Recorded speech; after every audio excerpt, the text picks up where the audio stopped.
Lore Boys here. The internet's #1 big cat podcast is back. More of what you need. My name is Peter O'Donohue, and I hope I wouldn't be too delicious. Joining me in British India are, or is, I guess, James Miller, meow. meow meow meow. Ethan is out. I mean, we sent him on site. He's on location in British India, in the British Raj, finding exotic places to choke himself to death while masturbating, as we are wont to do. Today's episode about Jim Corbett, legendary hunter and eventual conservationist, quite the flip turn there, falls under the umbrella request of real life lore that was most recently requested, by patrons Orlock, Turrican, and LJ A Simple Peach Man, with support from non-patrons Mr. Furrow and Mr. McCheese. We got all the boys in here this time. So real life lore is another just broad request you can do there. We'll find an interesting story or person to talk about. And yeah, that's it. That's over on our Patreon, linked below. Also, shout out to our patrons. Thank you. And did I say Patreon or Discord? You said Patreon. Discord.gg/loreboys is where Yeah, a lot of the requests. You could do it on Patreon too, but I don't know if do whatever you want. Exactly. I'll get the notification. It goes in the pile with everything. It goes in the pile with the other good ideas. Exactly. I was also inspired by a video I saw on YouTube by Simple Paint. I did add a link to this video for our episode picks channel for the patrons. I don't know if I want to recommend it. I cannot be 100% certain he's not just an AI slopified channel wearing like the skin suit of the vastly superior Sam O'Nella Academy, which is a real channel with a real guy. But unfortunately, Sam has only released 5 videos in the past 6 years and then wrote a book. So I don't know if he's ever going to YouTube again, but it seems very cool. So what do you know, Jamie? Are you familiar with man-eating animals? I know, like recently, there was a video that went viral of this lady who was taking a selfie of her with like a snow leopard behind her, and then it cuts to her face getting eaten. But I found out recently that it's fake. That was an AI video, so we can feel okay about it. We can feel okay about it. But I know, don't turn your back to cats like that. Like if people will like walk around the jungle with a face on the back of their head, right, so they don't get jumped. So don't turn your back to a cat. What else do I know? I know that cheetahs are a lot smaller than you might think. They meow. Mm-hmm. They can't roar. Everywhere the light touches, the lions rule over. And the hyenas rule over the place where we never must go, where all the elephant graveyard is. Yep. That's all I know. Okay, good enough. Yeah, so like you, I've also watched plenty of documentaries. I'm just familiar with man-eaters from the documentaries Jaws, Anaconda, and Piranha 3 Double D. That's about it. Yeah. Also, I think it's like Ghosts in the Night or something like that, or Ghosts in the Darkness is about like 2 lions in Africa who are eating people building a railroad. We watched this in high school, and I remember like early in the show I'd ask Ethan about it. He's like, yeah, it's one of my mom's favorite movies. Like, what the fuck? It's like a Val Kilmer movie. Piranhas Double D. I always saw the stuff about the piranhas eating cows very quickly, but I didn't know that they had the milk as well. They do. Yeah. Yeah. Yeah. Funnily enough, I haven't seen this movie, but friend of the show Kyle told me about it, and a lot of the early victims in the movie in Piranha 3 Double D, they're like cameos from actual porn stars that like get ripped up by CGI piranhas. What? And shit. Yeah, you can't watch any of the fucking clips on YouTube, but if you like look at if you just I can't remember, like I can't name all of them or whatever, but like look up like Piranha 3 Double D porn star cameos, and it should give you a list of like the women that are in it. Because it's like a trashy like Sharknado-esque series, like Piranha 3D and 3 Double D. But yeah, they straight up just like put porn stars in it, and they're like get eaten by piranhas and shit. Okay, that was me typing an episode title. I'm not searching it on the job. Okay. No, of course not. I did know about Gustav though, just to go back on top of it. So Gustav is a crocodile in Burundi, Africa, who the legends say has killed up to 300 people. However, the real number of people who have been killed by him was probably close to like a equally terrifying 60. Like that's a lot of people to get eaten by a fucking crocodile. He may be close to 70 years old, and the 2019 claims of his death were presented without evidence whatsoever. So they may have Jeffrey Epstein him, honestly. It just faked Gustav's death and shipped him off somewhere else. Oh my God. But a 70-year-old crocodile, I think he's like 15 feet long and obviously like 700 pounds. This is a picture of him from when he was allegedly still alive. Okay. It's hard to tell him apart from the other crocodiles. He has been shot several times. I know that, but of course, crocodiles, like, their back is covered in bones, so he's part of his fucking bulletproof. So That thing's a beast. Look at the size of the tail on it too. It's yeah, girthy. yeah. He's apparently learned on how to capsize people's canoes as well, which sucks. That's It terrifying. sucks a lot. Yeah. Man, every croc I saw, I was in New Orleans on the coldest day ever, and they were just not doing nothing. I saw an albino Yeah, one. they need the sun. Yeah, there's an albino one that lived in the gift shop, but the other ones right. were doing nothing. Yeah. It'd be so funny if he's like a co-owner, like he has to call customer service for his debit machine, and he's just got like that alligator growl and that hiss. It's like, yeah, sir, don't worry, we synchronized your settings, you'll be fine. QA is like listening to a recorded call where it's just like some guy in India talking to an alligator on the phone. It's just like, yeah, good job, 95%, dude, you did What well. do they sound like? Alligators make like they can hiss. They make like a regular kind of like a snake hiss, but they Okay. also make that like grumbly noise that like they use in movies a lot for dinosaurs. Okay, I didn't know that at all. Yeah, yeah. They don't like roar per se, but they make noise. Interesting. And I know when they want to like instead of like doing a mating dance, the male crocodiles like float at the top, and when they do their growl, they make the water droplets like jump off their scales and shit. Cool. Lady crocs apparently find that very arousing. So, whatever, great. Lady crocs are always wet. Oh, yeah. So apologies in advance for my pronunciation of certain words, like pronunciation, I guess, names and places, because we are going to be talking about India in the 19th century. I speak English and French. That's about it. So none of the other local languages there. So our main man for the episode, Tiger Jim, as I'm sure he was frequently called in the 19th century, was born in India in 1875 in Nainital in northern India. Seems like a beautiful spot, honestly. The record high temperature that I looked up was only 30 degrees Celsius. Like, because I know, and when I think about India, I think about being in like Mumbai or New Delhi or whatever, where it is 45 degrees and smoggy 361 days out of the year. Yeah, but I have a little picture of a map here. 30 degrees being 86 Fahrenheit, 40 degrees Yeah. being 104. Yeah. I know we got a Which lot of. seems brutal. But here's where American. Nainital is on a little map of India here. It is very, very northernly situated. At this time, India was unfortunately under the thumb of the British Empire. This time was called the British Raj, and it lasted from 1858 to 1947. And like all colonial projects, it was completely brutal. I'm not going to get into it. They might put a like dark shadow over our episode about tigers eating people to talk about the colonies or whatever. So just know that I do know about the history of the British Raj. And here's a picture of Jim Corbett from when he was in his early 20s. So Jim Corbett's paternal grandparents arrived in India in 1815 from Ireland. His father, Christopher William, was appointed a postmaster in Nainital, and his mother, Mary Jane, of Spider-Man fame, was a skilled real estate agent, of all things to think of, which is pretty neat.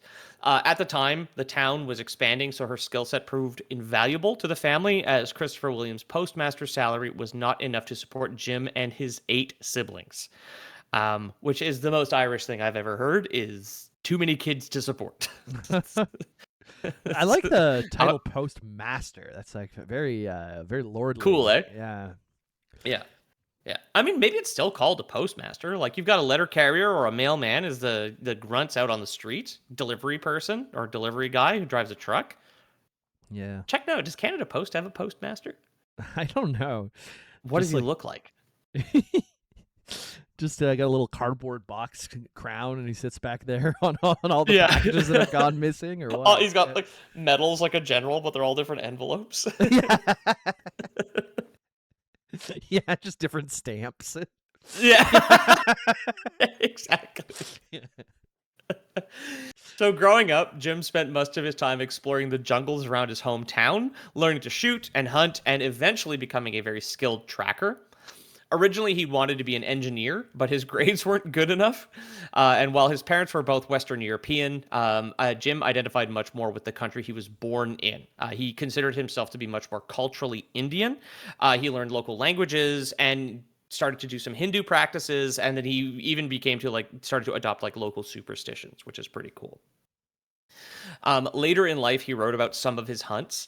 I listened to two of his audiobooks, like two and a half. So he did write about a lot of his hunts, which is really, really cool. So some of this stuff, for some of this episode is referenced directly back to some of Jim Corbett's books, like short stories about some of his hunts. A lot of the audiobooks are available just on YouTube, and I listened to two and a bit on Sunday when I was putting this together. His writing's very interesting, but he does talk about superstition a lot. He refused to start a hunt without killing a snake. Was his thing. It's like his baseball ritual where he's got like a lucky bat or whatever. It's like, no, he's got to hunt a snake before he hunts something more serious. In the first audiobook I listened to, he found a 14-foot cobra and then was just like, all right, whipped a rock at it and hit it in the back of the head, expecting this to kill the snake. Oh, no. But this cobra ended up just like rearing up, and it's 14 feet long. It probably reared up like 3 feet in the air, flared out its hood, and then just fucking charged at him. So he had to grab another rock and whip it at it again, and finally kill it. Oh, he did kill it. That's scary, man. Big snakes. Yeah. I don't know if what I would do. 3 feet off the ground? Oh, God damn, man. Probably. Here's a skeleton of a cobra. It's like reasonable to believe that, like, yeah, you could kill this thing with a rock because they're kind of thin. Like the bones of a snake are very fine. But yeah, 14-foot cobra hit it in the back of the head with a rock and was like, uh-oh. I need a second rock real quick because it came charging at him. It was pissed off. It makes sense that big snakes would have ribs down most of their sides, but I never pictured snakes ever having ribs. Most of the animal's ribs, right? Like it's kind of it's like a tunnel of just ribs, right? I thought it was just like a spine with meat around it. I didn't think there was ribs to guard anything in there. Especially when they like eat and stuff. They like blow up so big in certain places. Yeah. I never thought there was ribs. Okay. Oh yeah, I guess that's fair. But I mean, I guess the one thing that may also surprise they only have like one functional lung because there's no room inside their body. Like if you look at snake lungs, they have one like tube lung that runs down one of the sides, whatever, and they have just like gimpy second lung there, which is like, it's like good enough for one sneeze. That's all they can have store in this shitty little lung. Yeah. I didn't think they needed to breathe either, which is okay. Wait a second. The snakes aren't plants. What are you talking about? Do they have ears? Can they hear? They don't. No, they don't have ears. Okay. Vibrations in their face. It's funny. I almost wrote a joke about that on Sunday, and I was like, I need to reconfirm. I was like, do snakes have ears? They don't. That's a very old bit that we did like in our first 50 episodes. I just had we were talking about what makes a mammal versus a lizard, and do snakes have ears was a big thing we were talking about way back when. Yeah. Maybe that's when I originally learned it. Anyway, the Lore Boys loop has been closed on snake ears. Yeah. That's a negative on that one. We did it. You just had your Jimmy Neutron brain blast. You're just like, hang on. I think about it a lot. Of anytime I see a snake, I was like, "Do I have ears?" And it's on one of my old hard drives in the closet. I'll dig it out for us one day. That's so funny. Yeah. So Jim Corbett would gain his reputation as a hunter of man-eaters in 1907. He was called to action to assist in the village of Rupal in western Nepal. I did not take a picture of this. I'm sorry, because they had a very serious tiger problem in this village. Now, here are some numbers. Now, I remember like when I started writing this and I left this in when I was like, Gustav, the 70-year-old crocodile, has allegedly killed 300 people or whatever I said. And I was like, that seems like a lot. Just wait. Okay. Either Gustav is putting up rookie numbers or maybe tigers are just on a different level of eating soft and supple human beings. Oh my God. So starting in 1903, a female Bengal tiger was terrorizing the Nepalese people throughout her hunting grounds. It appears as though she learned how human hunters worked, so she would often evade those sent to kill her by traveling up to 30 kilometers in a day just for an unbothered taste of like human meat. Wow. Yeah. Man, sorry, stop there for a second. You're lagging a lot. Yeah. How am I coming through on your end? Your frame rate's bad. You're doing okay. Yeah, everything looks fine on my side. Yeah? Yeah. Okay. How do I sound? You sound fine when you're speaking, but okay. Yeah, all good. Yeah. Cats too. Like, man, if you don't want to, my girlfriend has a 20-pound cat. Like, has a fat ass cat. Yeah. And she she gets very into hockey. She's almost got like hockey dad energy, where she's pacing and screaming at the TV. And the cat found a way to hide. And we were looking everywhere for the giantest cat ever in what is not the biggest apartment ever, right? And she found a way to hide from us. So if I could just imagine like a big beast like that would actually like be really, really terrifying, right? Yes. Yeah. I had to remember. I mean, I've told the story before. I have a scar through one of my tattoos from my cat when she had a nightmare and like woke up and jumped off me, slit my wrist open so bad I had to shower, and now I have a scar through my tattoo. It's the ink got scraped out. Like my cat weighs 9 pounds, dude. Like, yeah. So we'll get into like the stats of these things before. And there's a female Bengal tiger. Is this first one here? They're like 2/3 the size of a male tiger. Male tigers are huge. Like 200 kilograms bigger than a female tiger. It's crazy. They're massive, massive, massive. I think the biggest cat on Earth is a tiger, like in Siberia or whatever. Anyway, this tiger here is traveling 30 kilometers a day just to have an uninterrupted meal of some poor bastard.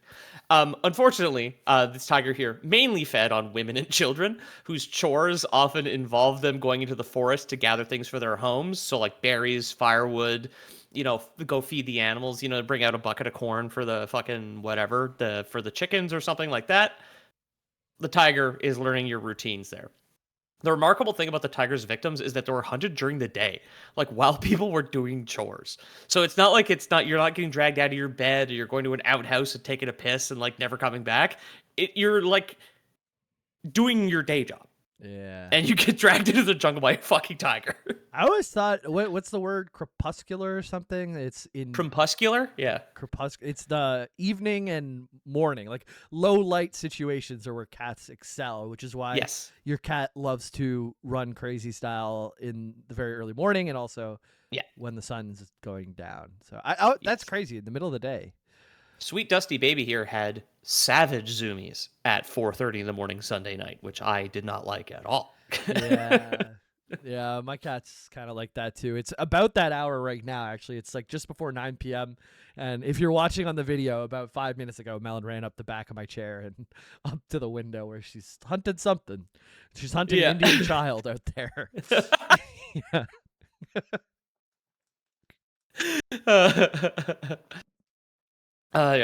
So life in the area, as you can imagine, is starting in 1903, came to a complete halt.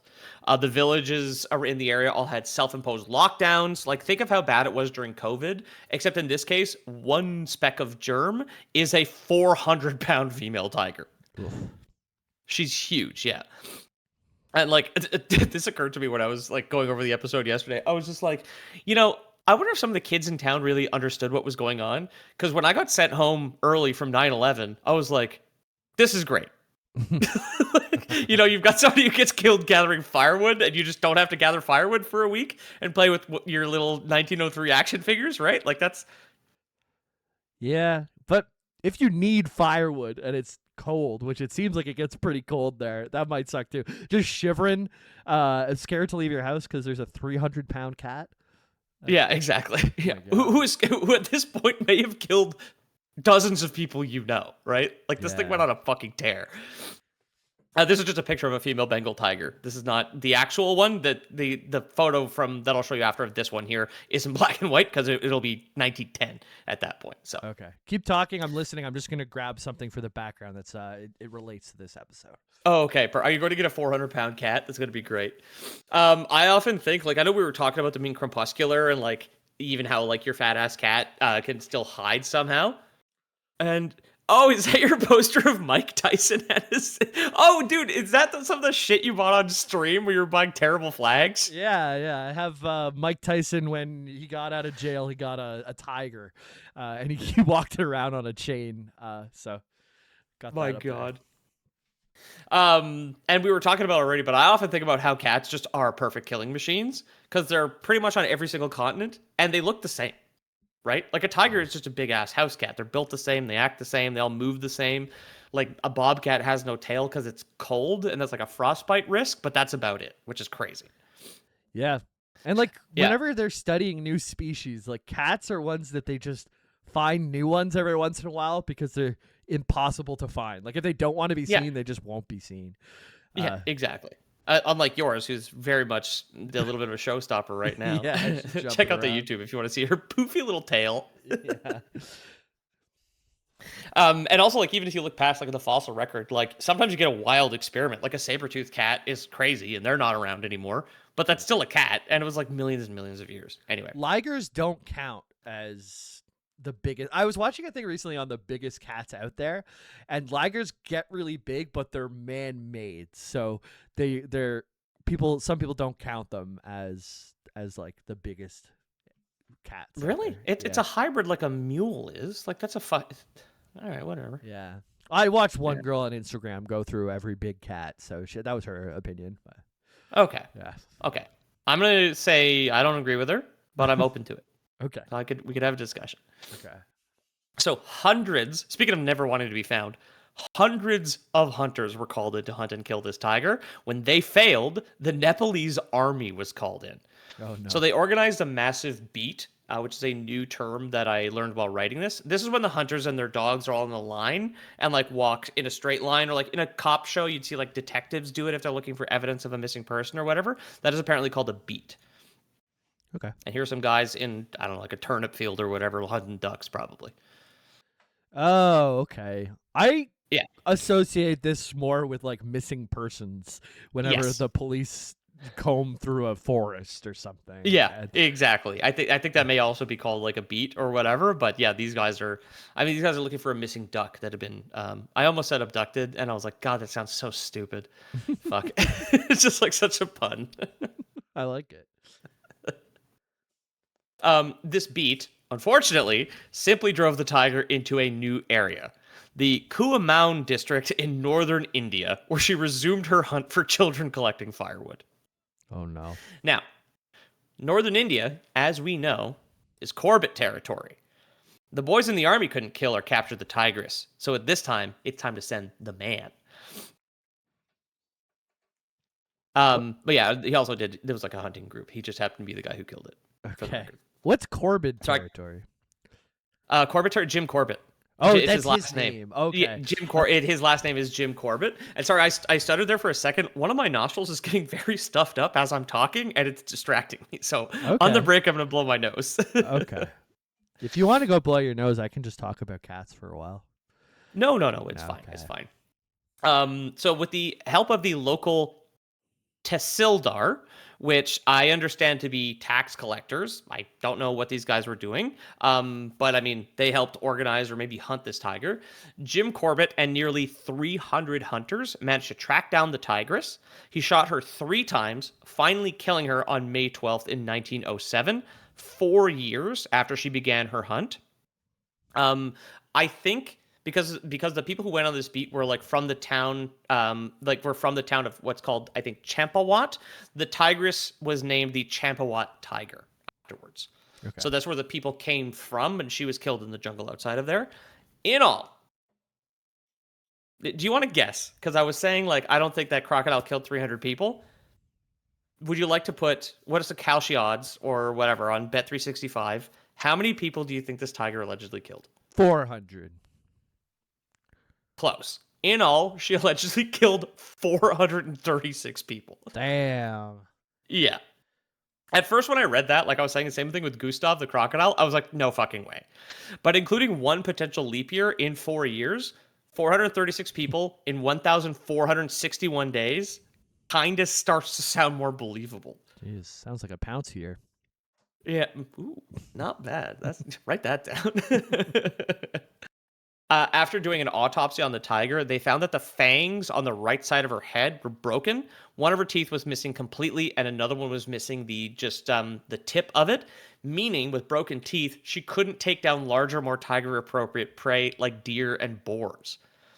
People going on firewood gathering chores, though, are pretty easily crushed to death by a tiger's 1,000 pound per square inch bite force. Jesus. Okay, so Yeah. she was just doing what she had to do to survive. Yeah. She was just a crippled tiger who found straight up the easiest meal on the planet, which a 6-year-old Indian girl. like that's it, like God. with an armful of firewood, right? So here I have a picture of the Champawat tiger, and you can see in her mouth, she's got one dull fang and then one fang missing completely. Man, tigers are terrifying. Like we're just wired to be scared of that face, I think. As I Yeah, look at that, yeah. it's so scary. Yeah, they're so. I mean, they're so dangerous. Off this thing killed 430 people. It's fucking crazy. Yeah. And like I was saying, even with like dull teeth, like a person could never withstand that because their bite is 1,000 pounds per square inch or psi. Think about this: the next time you bite your tongue, human men max out. So the average bite, strongest bite for humans is men. Human men max out at 160 psi.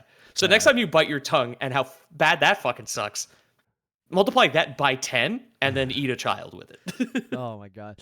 One thing that always sticks with me that I don't know if it's true. I hate thinking about it though, is that you could bite off a finger like you could a baby carrot with your bite force. And every time that I bite into a baby carrot and I think about it, I have to stop eating baby carrots because the snap of the carrot just really rubs me the wrong way. That's crazy. I looked at my hand when you said that, and I got a chill down my spine just thinking of where I would bite, like right here. Yeah, I don't know. it's not good. It's not good. I don't like that at all. Anyway, after killing this tiger, the Champawat tiger, Jim Corbett became known as the leading hunter of hunters, but more on his career after that, after the break. Welcome back from the break, everybody. Thanks for listening.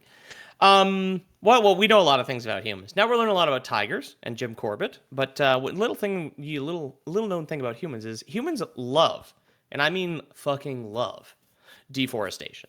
So humans destroy the jungle. So this is all like within India here. Humans were destroying the jungle and pushing further and further into the home turf of like where the local big cats were living. So if only the British Raj had the capacity to imagine a Walmart parking lot there, right? Then they would have been like, no, it was all worth it. But as they cut the jungle down, they're forcing the cats closer and closer together and encroaching on their territory. So now it's kind of just like we're mixing and matching. This is the fault of human beings, right? Like maybe this tiger with the fucked up teeth still would have eaten people because it's easy, but there's no way she would have been able to kill 400 people if there wasn't like colonies all over the place, right? I wonder if tigers are like stray cats or like city cats, where if they get pushed into each other's territory, they like hiss and fight each other. Probably. I think they're pretty solitary. Like lions live together, but tigers tend to be pretty solo. Okay, yeah, they would want to be solo, right? Yeah. Yeah. Another tiger that I didn't put in the episode here that I heard about was another wounded tiger. I can't remember what was wrong with her, but she started eating people again because she had been hurt and couldn't hunt deer. And then she had a cub who was uninjured, and the cub was just like, "Oh, we eat people." So it had just learned to eat people. When I was at the San Diego Zoo, which is obviously not a real depiction of how big cats would be, there was two of them that were siblings, and they were getting along. One was napping, and the other one went over to go fuck with it, which was very just like a regular cat. Yeah, exactly. Yeah. Yeah. So the big cats were adapting very quickly as their jungle was being destroyed. Jim Corbett was brought in this time to deal with two more big cats in 1910. So this guy really was the guy the British government went to when they had a big cat problem. Like he's the cat guy. He's the only one with a resume. Yeah. Yeah. I don't remember if I put this in the episode, but I just in case I repeat myself, he shot his last big cat when he was 75 years old. Like he just kept doing it. Yeah. Wow. Yeah, he was born in like 1875, so it was like the 1950s. They were still calling fucking whatever. What's the comic where Batman's old and he puts on a mech suit to fight Superman, like to take him out of retirement.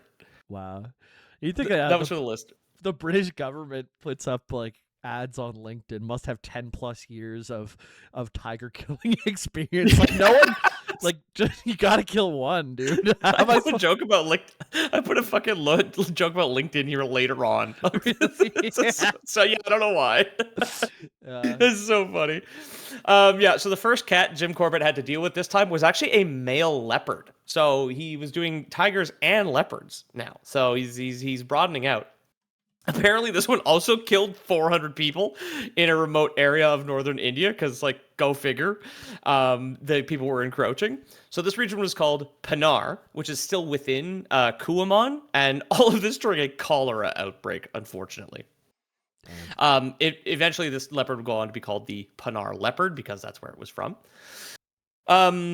Where was I? So Corbett figured that the leopard started developing a taste for man flesh while it was scavenging the bodies of people who had died during the cholera pandemic before they could be buried or cremated. So it was like scavenging human bodies, and it was like it's a little bit fresher over in that wood hut rather than here at the morgue, right? Afterwards, the leopard just started fucking breaking into people's homes and dragging them out to kill them and eat them. So this one is like a little bit more insane. Like the tiger at least would ambush people like in the woods catching firewood. The Pinar leopard was like B&E. It's crazy. Like people would lock their doors and then would jump through the fucking window, right? But like it's like a remote area in 1910 India. These are like wooden huts. Like it's not a big house or whatever. So there's probably no glass in the fucking window. You're just open and exposed to the elements. And some people that had wooden roofs like made of like tightly packed sticks or whatever, it would just break through the roof. Oh Could you imagine? God, that's Could you terrifying. imagine? That's horrifying. I feel like I want to close my windows right now. In Okay, Canada. this is really funny you mentioned that. While we're on the same wavelength here, while reading about some of this, towards the end of my script, I was getting a little stoned, and like when I read that, and like I did like a check, I was like, I'm just gonna make sure the balcony's locked real quick, like super fast. I checked, and I was like, okay, it's locked. You're in metal stair. I know. But yeah, it is terrifying. And I didn't look this one up. If you want to pull up the clip, find the weight. Because like I always think about my cat, who's little but still can hurt me. How heavy is a male leopard? Is my question. Yeah, I wonder. Yeah. What do you think it is? Yeah, what would you guess? They're smaller than tigers. I'm gonna say they cap out still as something fucked up. You can probably like a 250-pound cat. It's killing people. Still, it's got to be big. So, it's 82 to 198 pounds. 37 to 90 kilograms. Yeah. Sorry, that's male. There's a few different ones. Some of them go up to a record 212 pounds for a wild leopard that they found. Yeah. It's crazy. That's nuts. Big cat. Yeah. So in the second audiobook of Corbett's writings that I listened to, he'd mentioned a couple who were attacked by the leopard. The couple had left their door open because it was hot out. And it's 1910, so it's not like you have like an electric fan. Even then, they were in the middle of nowhere. The leopard came inside like any good neighbor and grabbed the young woman by the throat. Her husband rushed to help, grabbing her arm, but the leopard retaliated by digging its claws into the woman's chest and like leaving these huge cuts on her body. And in the sweltering heat, her wounds unfortunately became septic. Fortunately, I suppose, like given the situation, Jim Corbett was in the village at the time of the attack and stayed with the couple to protect them, all while the leopard was scratching at the fucking door. Oh my God. Yeah. So like in the book, he's just like, nobody really understands what it's like to lie perfectly still for 24 hours straight. He's like, the only thing I'd had to eat was raspberries. Oh my God. And there's just a giant cat outside that tried to kill a woman.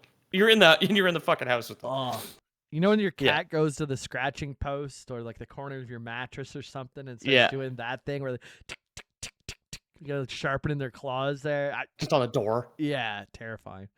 Yeah.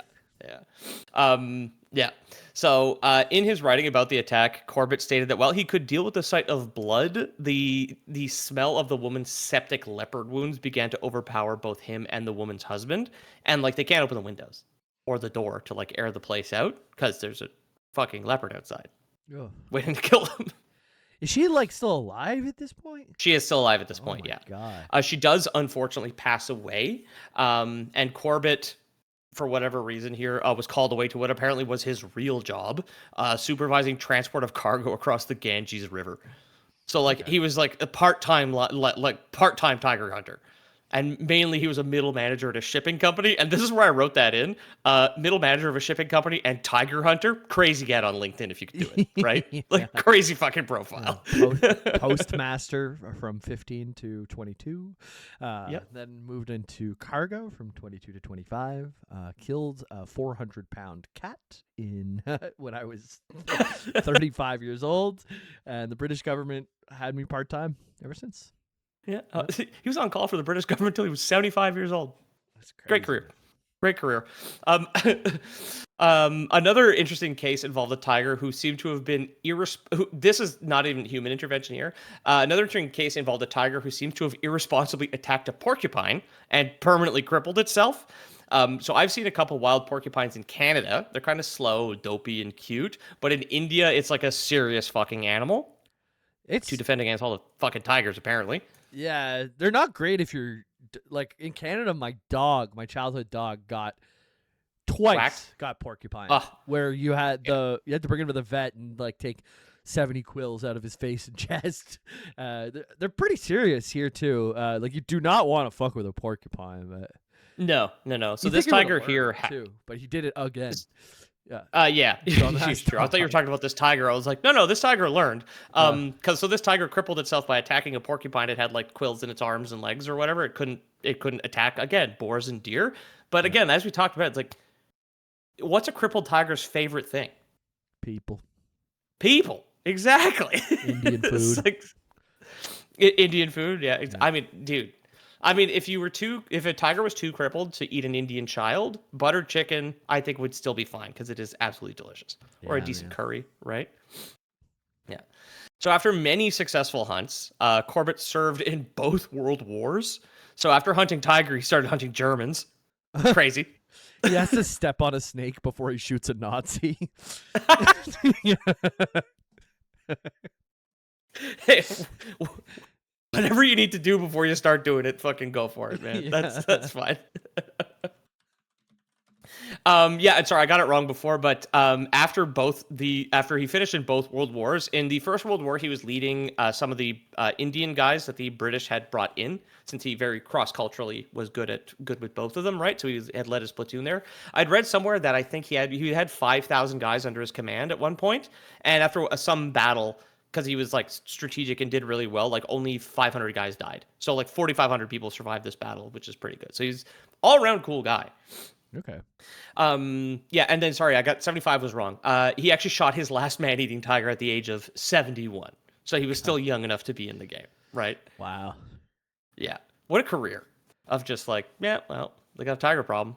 Who else is they gonna call? What am I gonna? He never trained his replacement, right? Which is crazy. Man. Yeah, you must get good at it after a while. I feel like tracking the thing is the hardest part, right? For a tiger hunt. Oh, yeah, joining exactly. Now too. I was gonna say, I just saw her little face pop up in the corner here. She saw some bug earlier that she got real excited about. Because I think there's still a tiny crack between my AC and the door wall with the door frame.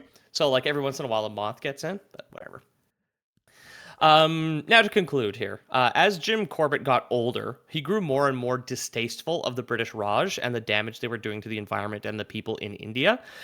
This is actually really cute. He began suggesting people do wildlife photography instead of trophy hunting, which I think is really sweet. It's like, just take a picture. They invented the camera at some point in my life. Like, you just have to take a photo of it. You could still remember this big ass thing you saw, right? Instead of having to fucking kill the thing. Yeah, you hear those like millionaires going over to African safaris just to shoot an animal and then getting killed themselves, and nobody feels bad for them.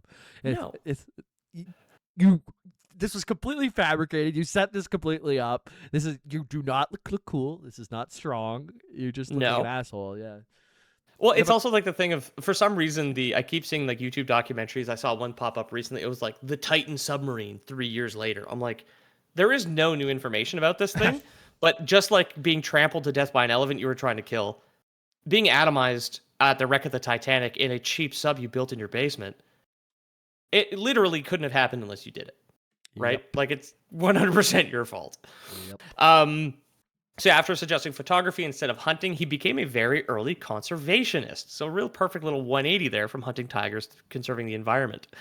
He eventually moved to Kenya, where he passed away of a heart attack in 1955 at the age of 79. Kept getting pneumonia because he had been smoking for 70 years basically. And after his death, a subspecies of tiger was named after him, Panthera tigris corbetti. Oh, Yeah, fun. sounds like a car. If you Yeah. want to get a Panthera, you get a Panthera corbetti. But yeah, that's been our episode about Jim Corbett and his man-eating cats. I thought it was really interesting. I really wanted to write about it. And yeah, so you can find me at Lowbars Podcast on Instagram. You can find my book, The Black Frontier, linked below, available printed to order on Amazon. Thank you all for listening, everybody. Nice. Jamie, got any plugs? Yeah, I hadn't heard of that before. That's very interesting stuff. For me, you could go on discord.gg/loreboys if you want to talk with us. That's where you can see posting food pics, cat pics, just chatting with us in general. If you want to be part of what is our whole audience feedback loop for this show, basically, is Discord. Yeah. If you're not in Discord, I'm not hearing from you for the most part. So if you want to get a direct line to all three boys, that's the place to do it. Twitch.tv/LoreBoyJames. I stream on Tuesdays and Thursdays.